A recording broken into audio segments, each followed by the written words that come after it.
IPL 2026 సీజన్లో భాగంగా ఢిల్లీలోని అరుణ్ జైట్లీ స్టేడియంలో జరిగిన 51వ మ్యాచ్లో ఢిల్లీ క్యాపిటల్స్పై కోల్కతా నైట్ రైడర్స్ 8 వికెట్ల తేడాతో ఘన విజయం సాధించింది.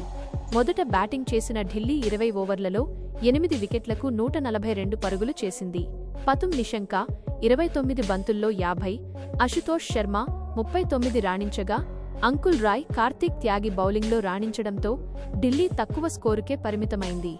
143 పరుగుల లక్ష్యాన్ని కేకేఆర్ కేవలం 14.2 ఓవర్లలోనే ఛేదించింది.